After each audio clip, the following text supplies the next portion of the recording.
چاہت میں یا محبت میں بزرگان دین کا درس سے نصیحت اور درس سے ہدایت اور درس سے حکمت ایک جیسا نہیں ہوتا. ٹھیک ہے. محبت کو دیکھنے کے لیے اور علم ہے, نفس کو دیکھنے کے لیے اور علم ہے, روح کے بارے میں معلومات لینے کے لیے اور علم ہے, حلال اور حرام کے بارے میں معلوم کرنے کے لیے اور علم. اب جس کو ہم نے دینا ہے, دینا تو ہم نے کسی کو کوئی چیز ہوتی ہی نہیں ہے جو نظر آ رہی ہو.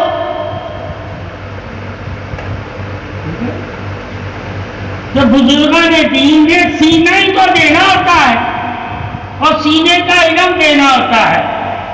سینے کا علم نظر نہیں آتا, مگر یقین قرآن کہتا کرو کہ میں نے تمہارے سینوں میں خزانے رکھے ہوئے,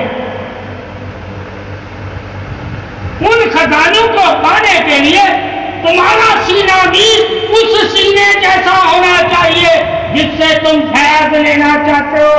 پہلے اپنا سینہ اس فیض والے سینے کی طرح بناؤ گے تو تمہارے سینے میں فیض آئے گا. یعنی کہ اتنا مطمئن ہو جانا اپنے پیر کے اوپر کہ اپنی زندگی کو بھی زندگی نہ سمجھنا. پیر تمہیں جو زندگی دے رہا ہے یا پیر جو زندگی دینا چاہتا ہے یا پیر جس زندگی کا تجھے مقصد بتانا چاہتا ہے یا پیر جس زندگی کی طرف تجھے لانا چاہتا ہے وہی زندگی حقیقت میں تیری زندگی ہے. تو اپنی زندگی کا فیصلہ نہیں کر سکتا تو عہد تو نہیں کر لیا. کیا کر لیا؟ عہد کر لیا. سنا کرو, آگاہی نہیں دو. ابھی میں نے ڈسٹرب کے بارے میں تو جب انسان نے کسی سے عہد کر لیا ہو, دوستی میں, کاروبار میں, پیری مریدی میں, رشتے داری میں, کسی بھی تعلق سے تو نے عہد کر لیا ہے تو عہد سے پھرنا بھی کفر ہو جاتا. نہیں کہ پیر کے ساتھ یہ عہد کا تمہیں پاس رکھنا ہے. اگر کافر کے ساتھ بھی تم نے عہد کیا ہے تو تمہیں شرع کہتی ہے کہ اس کا بھی پاس رکھنا ہے. عہد ایک قسم ہوتی ہے, عہد ایک قسم ہوتی ہے. اور مسلمان کبھی جھوٹی قسم نہیں اٹھاتا. جب عہد کی قسمیں پڑے گا کہ عہد کے معنی کیا کیا ہے تو اسے پتہ چل جائے گا اسلام میں عہد ہی تو ہے سلامتی. اگر عہد کا پاسدار نہیں ہے تو اسلام میں وہ سلامتی ہے. تو بزرگان دین سے جب مریض بیعت ہوتا ہے تو عہد کرتا ہے کہ میری زندگی اب آپ کے ہاتھ میں ہے, اسے جس طرح بنانا چاہتے ہیں اس طرح بنائیں, میں آپ کے پاس پڑھنے آیا ہوں. جیسے کہ پتھر ہوتا ہے کسی جوہری کے پاس تو وہ اسے رنگ دیتا ہے, بنانے لگ جاتا ہے, تو پتھر اس سے منہ نہیں پھیرتا. وہ جس طرح اپنے ہاتھوں میں چاہتا ہے ویسا ہی پتھر کو گھماتا ہے, اور جس طرح وہ اس کی چمک دیکھنا چاہتا ہے ویسے ہی اسے چمکاتا ہے, اور جس طرح اس کی قیمت کا وہ تعین کرتا ہے وہی قیمت اس کی رکھتا ہے.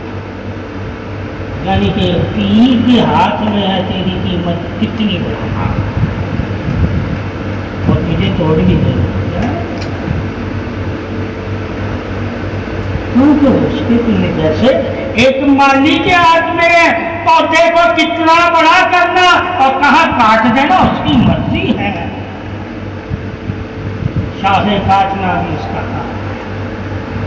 شاخیں کیا ہے؟ جس کی وجہ سے تیرے اوپر بوجھ پڑا ہو اور آندھی طوفان میں تم وہ بوجھ اٹھا نہ سکے, کسی وجہ سے تم پورا زمین پر گر جائے، وہ تجھے زمین پر گرنے نہیں دیتا، اسی لیے وہ تیری شاخیں کاٹتا ہے تاکہ تو گرے نہ۔ اب پیر کی حکمت کتنی ہے، جب پیر کی تمام حکمتوں سے، اس کی حکمتوں سے واقف ہوں گے تو ہمیں پتہ چلے گا کہ پیر جو کرتا ہے ہمارے بھلے کے لیے، مگر ہم اپنی خود شری، اپنی مرضی اور اپنے نفس کے وسوسات اور شیطان کے شر کی وجہ سے ہم اسے کرنے نہیں دیتے اور اپنے عہد سے ٹھیک جاتے ہیں، مرضی کرتے ہیں۔ تو پیر بھی وہی کام کرتا ہے جو اللہ کا حکم ہوتا ہے کہ جو اپنی مرضی کرتے ہیں ان کو ان کے حال پہ چھوڑ دو۔ پیر انہوں نے انہیں حال پہ چھوڑ دو، جو دامن سے لگے رہتے ہیں ٹھیک ہے، ان پہ اپنا ہاتھ چھوڑ تو وہ خوش ہو کر پیر کا کام کرتے ہیں۔ کیا کرتے ہیں؟ یعنی کہ خدمت۔ ان کو اپنے پیر کی خدمت میں عظمت نظر آتی ہے، وہ عظیم بننا چاہتے ہیں۔ جو عظیم بننا چاہتے ہوتے ہیں وہی اپنے بڑوں کی خدمت کرتے ہیں، خدمت ہی اصل فیض ہوتا ہے، خدمت ہے۔ محبت کے ساتھ ساتھ اگر تم خدمت نہیں کرتے تو تم فیض نہیں پا سکتے۔ محبت تو ایک ٹھہراؤ ہے اور فیض ایک ٹھہراؤ ہے، یعنی کہ سایہ ہے، ایک سایہ ہے اور محبت ایک جڑ ہے جو تیرے اندر ہے، اس جڑ میں پانی ڈالتا ہے تاکہ تم باہر نکلے اور زمین پر سایہ کرے اور ہر اللہ کی مخلوق کے لیے تو نوا بن جائے۔ وہ تمہیں درخت بنانا چاہتا، پھلدار، پھر پھلدار درخت کے بارے میں جب ہم دین میں دیکھیں گے تو اللہ فرماتا ہے وہ جھکا ہوتا ہے، اس میں لچک ہوتی ہے، اور جس امیر پیر اور مرید میں لچک نہیں ہے وہ پھلدار بھی نہیں ہے۔ یعنی کہ آدمی اس میں اخلاق کا ہونا لازم ہے۔ پیری مریدی میں اس کو شرم و حیا بھی کہتے ہیں، جس میں شرم و حیا نہ ہو، ادب و آداب نہ ہو، عقل اور اعصاب نہ ہو، ترازو نہ ہو، ٹھیک ہے، اسے کیا پتا کہ پیر کون ہوتا ہے اور مریض کون؟ خبر لینے کے لیے خبردار رہنا پڑتا ہے، یعنی کہ اگر تم پیر سے فیض لینا چاہتا ہے تجھے خبردار رہنا، یعنی کہ تجھے بیدار رہنا ہے، غافل نہیں ہونا، غفلت تجھے مار دے گی۔ تو جب ہم کسی کے مرید ہو جاتے ہیں اس کے بعد ہم اگر غافل رہتے ہیں تو لوگ ہمیں پیروں سے دور کرتے ہیں، کیونکہ لوگ بھی دنیا کے چاہنے والے غافل ہوتے ہیں۔ تو جو دنیا کے چاہنے والے ہوں گے وہ تمہیں روکیں گے، کیونکہ وہ خود غفلت میں، اپنی چاہت میں، اپنی ضرورت زندگی میں غافل ہیں، انہیں نہیں پتا معرفت حکمت نور حق کہاں سے ملتا ہے، انہیں نہیں پتا، انہیں پتا ہے رزق کہاں سے ملتا ہے، دولت کہاں سے ملتی ہے، ضرورت زندگی کہاں سے ملتی ہے، ضرورت نور بندگی کا انہیں پتہ ہی نہیں وہ کہاں سے ملتا ہے۔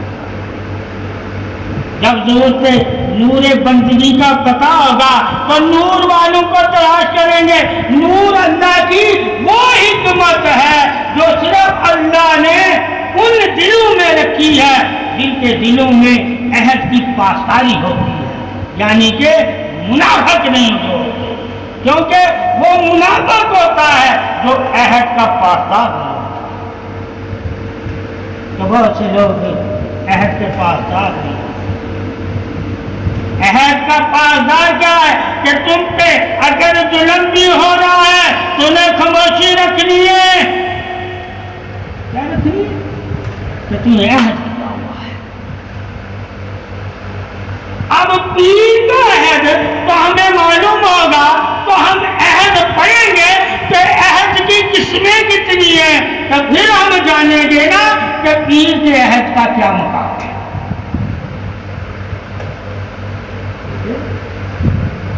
اس لیے آپ صلی اللہ علیہ وسلم کا عہد، مولا علی کا عہد، حسن حسین کے عہد پڑھیں.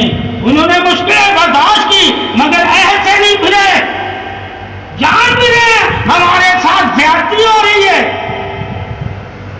یعنی کہ مریض کے ساتھ زیادتی ہو رہی ہے. وہ جان بھی رہا ہے کہ پیر میرے ساتھ زیادتی کر رہا ہے مگر اس پر نازم ہے.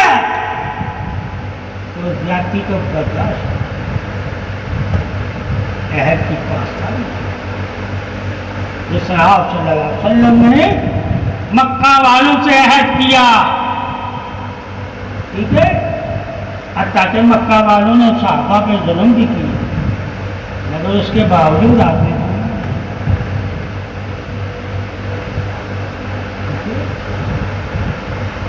عہد بہت بڑی چیز ہے.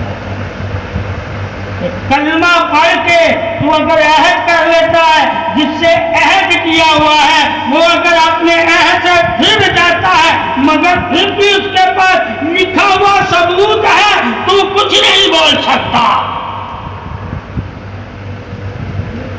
اس لیے تمہیں شجرا دیتے ہیں. کیا دیتے ہیں؟ یہ شجرا ایک عہد ہے. تم اتنے بزرگوں کا ماننے والا ہے، تم سے عہد فیض کا طالب ہے، تمہیں سلسلہ بر سلسلہ، تمہیں ضرورت زندگی نہیں ضرورت بندگی کے لیے تو نے عہد کیا ہے. اگر میں تجھے بندگی سے روکتا ہوں تو پیر کسی اور کو پکڑ لے گا. اگر ضرورت زندگی کو روکتا ہوں تو وہ میں نے تیرے سے عہد ہی نہیں کیا. تیری زندگی تھی، تو نے جب مجھے زندگی دے دی تو سوچنا تھا پہلے میں نے کس کو زندگی دی ہے.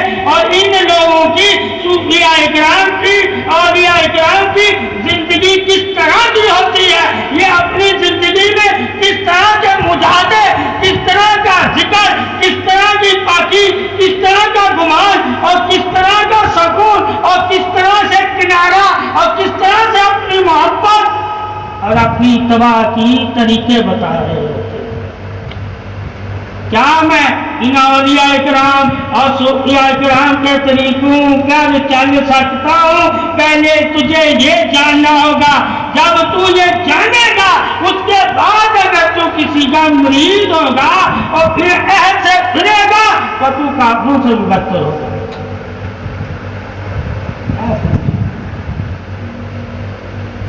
اس لیے اللہ تعالیٰ نے ہر جگہ بیعت یعنی عہد، ٹھیک ہے، اور عہد سے پھرنا کفر ہو جائے. تو اولیاء کا فیض لینے کے لیے بندے کو کیسا ہونا چاہیے کہ جس طرح ایک کاریگر کے ہاتھ میں وہ چیز بننے کے لیے آتی ہے وہ اسے بناتا ہے خوبصورت کیونکہ اور لوگ آئیں گے اس کی خوبصورتی. تو پیر اور مرید کا طریقہ یہ ہے کہ اگر پیر واقعی کامل ہے تو اپنے مرید کو جب ہاتھ میں رکھے گا تو وہ چاہے گا یہ میرا مرید میرے ہنر سے سنور جائے، اور جب مجھ سے دور ہو تو اس کی وجہ سے لوگ میرے پاس آئیں اپنی زندگیاں سنوار لیں، کیونکہ میری دلیل میرا مرید ہی ہے. اگر مرید میری دلیل نہیں ہے تو وہ میرا مرید بھی نہیں ہے، میرا مرید بھی نہیں ہے جو دلیل نہ بنے اپنے کاروبار کی. یعنی کہ اپنے استاد کی. اس نے استاد سے کیا لیا؟ جب کسی نے استاد سے لینا ہی نہیں کچھ تو استاد کی تعریف کر دے گا، مرید کرے گا. ارے مرید اگر تعریف کر رہا تو وہ تعریف نہیں ہے، دیکھنے والا تعریف کرے تو وہ تعریف ہوتی ہے. دیکھ اسے پتا چلے گا نا پیر کے پاس کیسا ہونا. اس نے کیسا بتا گیا تھا اس کے پاس، اس نے اس کو کیسا بنا دیا. جب بندہ ہی نہ بندہ بنے تو پیر تو گزرا نہیں. بہت سے پیر اپنی مریدوں کی وجہ سے بدنام ہو جاتے ہیں اور بہت سے پیر اپنی مریدوں کی وجہ سے ہمارے ہو جاتے. یہ دولت ہی ایسی ہے، کہیں تمہیں دھوکہ دے دیتی ہے اور کہیں تمہیں دھوکے میں لے لیتی ہے اور کہیں تمہیں دھوکوں سے باز بھی رکھتی ہے اور کہیں تمہیں قریب والا بنا دیتی ہے. اب تو اس علم حکمت حق سے اور علم ولایت نور حق سے تو کیا بننے آیا ہے اور کیا بننا چاہتا ہے اور کیوں آیا ہے، یہ تمہیں خود سے اپنے آپ سے خود سوال کرنے ہوتے ہیں. وہ سوال جب خود سے کرو گے تو تمہارا ضمیر زندہ ہے. اور اگر خود سے سوال ہی نہیں کرتے کہ میں کیوں آیا، مجھے کیا چاہیے تھا، مجھے اس میں کچھ ملا، میں نے اسے ضائع کیا یا اس سے میں نے اور دولتیں حاصل کی، یہ اپنے آپ سے سوال کرو. پھر تمہیں پتا چلے گا پیری مریدی کیا ہوتی ہے. جب خود سے سوال کرو اور سنتے ہی رہو گے تو نشہ ہے، یعنی کہ پیر کی بات سن کے مست رہنا ایک نشہ. پیر کی بات کو سن کے اپنے دل کو حاضر کر کے اپنے دل سے سوال کرنا اور اپنے دل سے پوچھنا تم بدلا ہے یا نہیں. اگر نہیں بدلا تو سمجھ لینا تم نے پیر کی صحبت ہی تو بدلنا تم نے خود ہے، بدلنا تم نے خود ہے. اگر تیرے میں چمک ہی نہیں، پیر جتنا مرضی تجھے بدلنا چاہے تیری چمک ہوگی تو چمک پیدا ہوتی ہے. جس پتھر میں چمک ہوتی ہے اسی میں چمک، جس بیج میں ٹھیک ہے دانا ہوتا ہے وہ چھلکا ہی ہو، وہ بیج نہیں ہوتا، وہ چھلکا ہوتا. ٹھیک ہے، اور جس میں دانا ہوگا زمین میں ڈالو گے وہ دانا ضرور جڑ پڑے، مگر چھلکا ڈالو گے تو مٹی ہو جائے گا. تو کہیں تم ایسے ہی تو نہیں ہو کہ اندر تمہارے زندگی نہیں ہے مگر اوپر چھلکا بہت خوبصورت ہے. زندگی اللہ نے اس دانے میں رکھی ہے، یعنی کہ دل میں رکھی ہے. تمہارا دل ہے یا نہیں؟ زندگی اللہ نے تیرے بدن میں نہیں رکھی ہے، تیرے دل میں رکھی ہے. تیرا بدن ایک خول ہے چھلکے کی. اگر اس خول پر خوبصورت بنا رہے ہو اور اندر دانے سے پودا نہیں اگا رہے تو وہ دانا کسی کام نہیں آئے گا، یعنی کہ سکون نہیں دے گا، زندگی نہیں. تو اللہ نے تیرے مرید ہونے سے اللہ نے تجھ میں زندگی رکھی ہوئی ہے. وہ زندگی تجھ میں کیا ہے کہ تو مرید ہو کر اپنے آپ کو کامیاب کر کے لوگوں کو کامیاب والی زندگی دینے لگ جائے. جب لوگوں کو کامیاب والی زندگی دے گا تو لوگ کیا کہیں گے، کسی کا عمل سے اس نے فیض پایا، کسی کا عمل کی صحبت میں رہا ہے، کسی حکمت والے نے اسے دنائی حکمت اور تازگی عطا فرمائی ہے، شگفتہ اسے عطا فرمایا ہے، اسے خوشبو عطا فرمائی ہے. یہ خوشبو پھیلانے لگ گیا ہے اور جب خوشبو ہوگی تو زندگی اصل میں خوشبو. جہاں خوشبو نہ ہو وہاں زندگی نہیں ہے. ٹھیک ہے، مگر وہاں بھی کیڑے مکوڑے پیدا ہو جاتے ہیں. اب بدبو میں جو پیدا ہوتا ہے اس کا بھی تمہیں علم ہونا چاہیے. پیر تمہیں بتا دے گا بدبو سے کیا کیا چیزیں پیدا ہوتی ہیں اور خوشبو سے کیا کیا چیزیں پیدا ہوتی ہیں. دونوں کی پیدائش تو اللہ کے ہاتھ میں ہے، مگر دونوں کے پیدا ہونے کے طریقے ایک جیسے، دونوں کے طریقے، ایک بدبو میں پیدا ہوتا ہے خوشبو. تو کلمہ تمہاری بدبو ختم کرتا ہے تاکہ تم بدبو سے پاک ہو گے. خوشبو یعنی کہ محمد صلی اللہ علیہ وسلم کا ہونا، محمد صلی اللہ علیہ وسلم خوشبو ہے تمہارے لیے.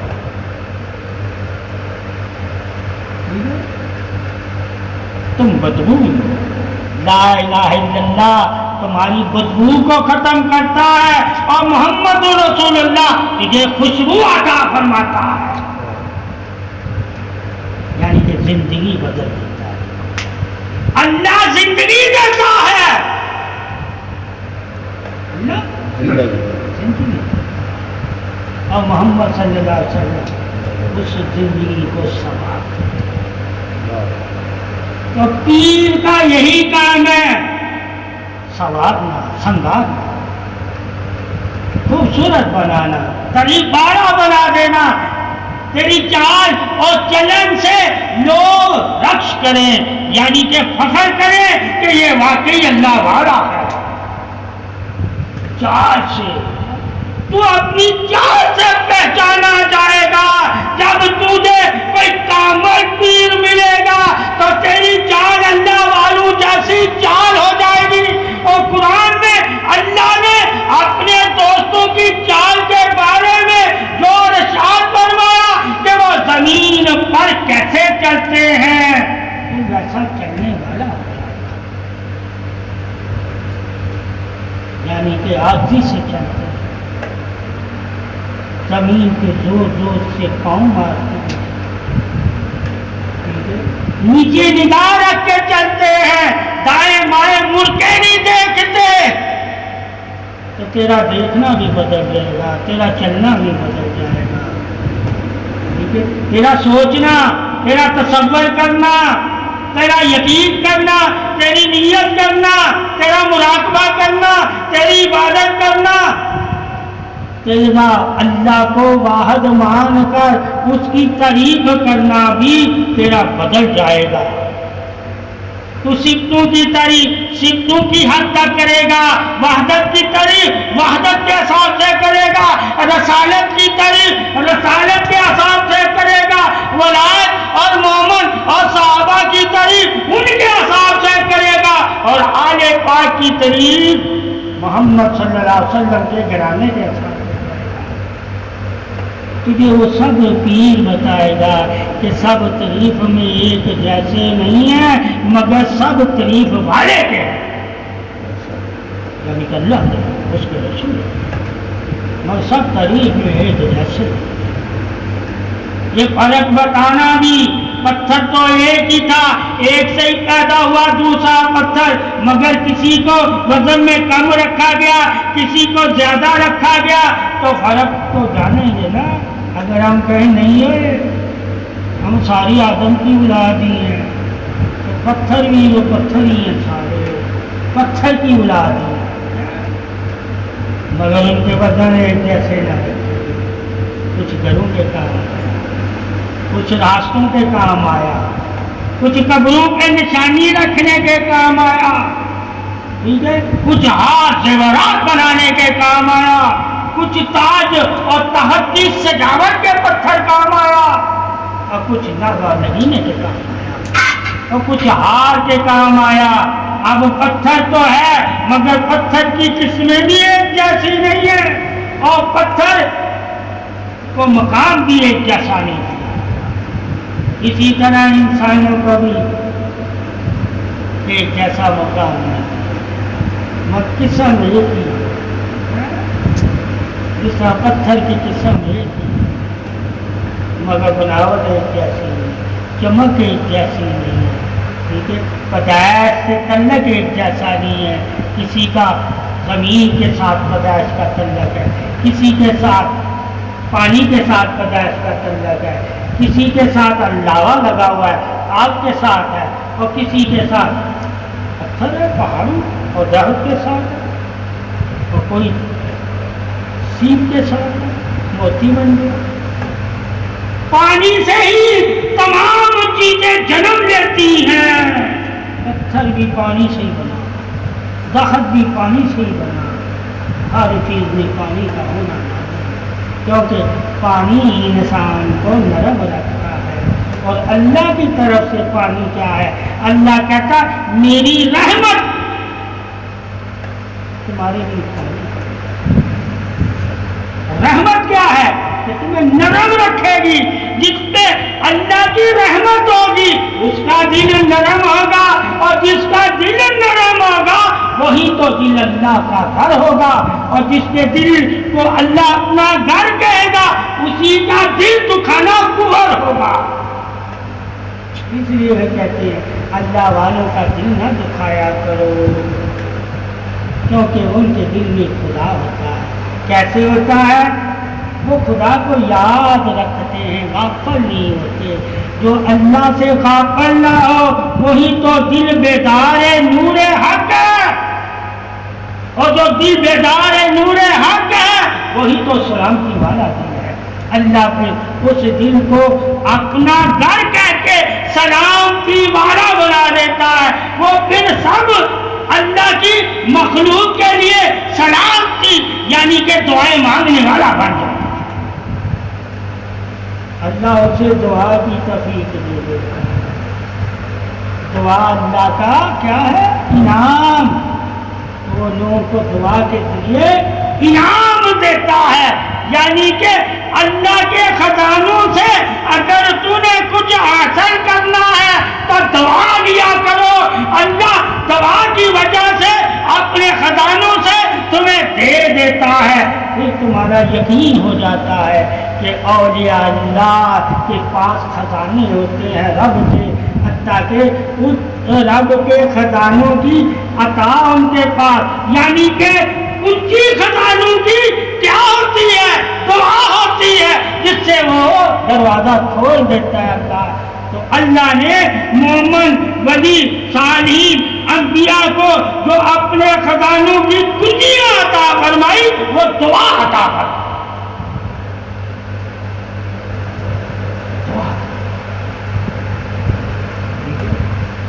یہ تو انسان کو علم ہونا چاہیے کہ دعا دروازہ کھولنے کے لیے.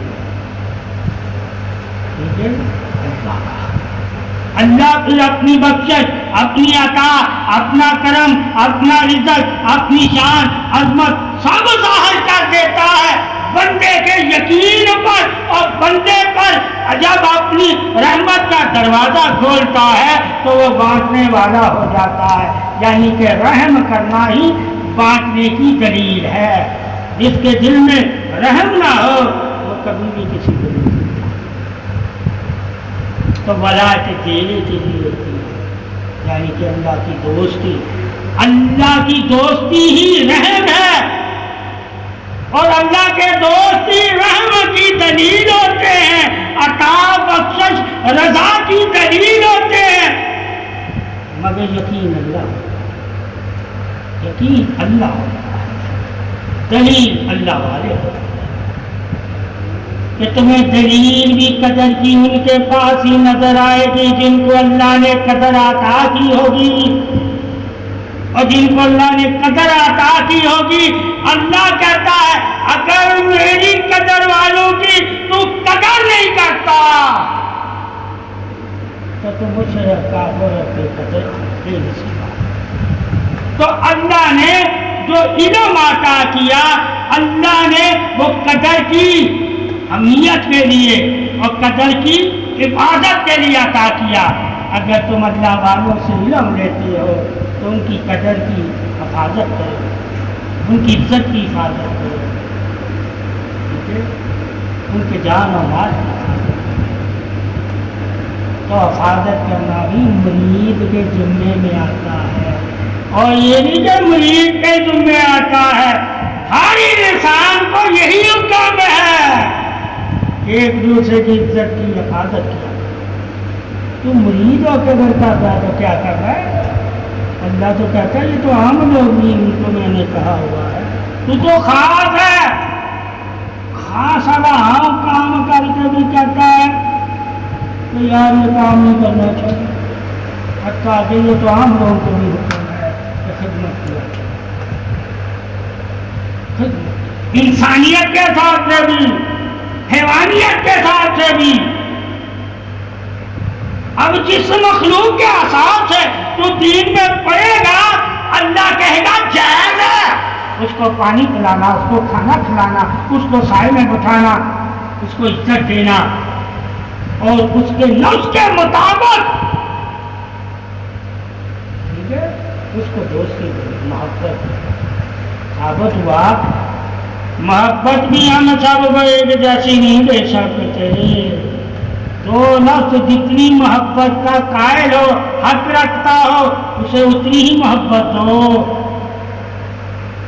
تو بزرگان دین کو، یعنی کہ اولیاء اللہ کی محبت کے بارے میں جب مومن پڑھے گا کہ اس محبت کا اصل میں حقدار کون ہے، اللہ کہتا ہے اس سے محبت کرنا، مجھ سے محبت کرنا، اس محبت کا میں حقدار ہوں، اور جس محبت کا اللہ حقدار بن جائے وہ عام محبت نہیں، انہیں ماں باپ کی محبت میں نہیں جوڑ سکتے، اللہ نے اپنی محبت۔ وہ محبت کیا ہے؟ کہا وہ والی محبت جو اللہ کے نبی نے ہم کو کہا کہ میری اولاد سے محبت، میری اولاد سے محبت کرنا، اور اے اللہ جو میری اولاد سے محبت کرے، حسن حسین فاطمہ اور علی سے محبت کرے، اے اللہ تو بھی اس سے محبت کر۔ یہ تو اللہ کی محبت کو پانے کے لیے ہے، جس کو اللہ کی محبت چاہیے اس کو آل پاک سے محبت کرنے کا کہا گیا ہے کہ اگر تم اللہ اور رسول کی محبت کو اپنانا چاہتے ہو تو حسن حسین فاطمہ اور علی کی محبت کو حاصل، پھر یقین کر لینا تجھے اللہ محبت کرتا ہے، اس کے علاوہ کوئی یقین نہیں ہے کہ تجھ سے اللہ محبت، صرف حدیث ہی یقین ہے، یعنی کہ محمد صلی اللہ علیہ وسلم ہی ہمارا یقین ہے، ان کا فرمان ہی ہمارے لیے کل دین ہے۔ یہ شان ہے، جب اولیاء اکرام تجھے یہ شان محبت کی نسبت تن نسبت بتائیں تو تم جان لینا کہ وہ چاہتے ہیں کہ تو اپنے آپ کو سوار کرے محبت سے۔ اب جب تم محبت سے نہیں اپنے آپ کو سوارتے تو دور کر دے، کیوں؟ وہ نہیں چاہتے کہ تمہیں نفس کی طرح ڈانٹنا، ملامت، وہ محبت نہیں تیرے نفس کو تابع کرنا، تو ان کی محبت کو دیکھا ہی نہ اپنایا، تو نے اپنے حساب سے ہی نہیں چاہا، اسی لیے تیرا حساب ہی تجھے لے جائے۔ انہیں چاہنا ہے اولیاء کو، صوفیاء کو، ماں باپ کو، تو اللہ کے حکم کے طرح ہی چاہا کرو کہ اللہ نے ان محبتوں کو ہمارے اوپر لازم کیا ہوا ہے، اور جو محبتیں تمہارے لیے لازم ہو جائے ان کے بارے میں حدیث ہے، ان کے سامنے اوپ بھی نہیں کہنا۔ وہ تمہیں اگر آزمائے گی تو آزمائش تمہیں کیوں دے رہے؟ تاکہ تو بوجھ اٹھانے کے قابل ہو سکے، کچھ قابل بنانے کے لیے تجھے آزما رہے ہیں، اور تو قابل ہونے کے لیے تو ان کے پاس آیا تھا، اور جب قابل بننے کے لیے آیا ہے تو ان کی ازمائش سے بھی بھاگتا کیوں ہے؟ کہ تو سمجھا ہی نہیں ہے کہ یہ ازما بھی اسی لیے رہے ہیں کہ میں کسی قابل ہو جاؤں، یہ ڈانٹ بھی اسی لیے رہے ہیں کہ میں کسی قابل ہو جاؤں، یہ محبت کا پیغام بھی اسی لیے دے رہے ہیں کہ میں کسی قابل ہو جاؤں۔ یہ نشانیاں دلیلیں بھی اسی طرح بتا رہے ہیں کہ میں کسی کے قابل ہوں. تو قابلیت کی شرط ایمان حق ہے. جو ایمان لا کر بھی انعام والوں میں شامل نہیں ہو سکتے وہی تو وجہ ہے. اللہ پناہ عطا فرمائے فضا والوں میں سے اور اللہ ایمان میں سلامتی عطا فرمائے انعام والوں میں سے.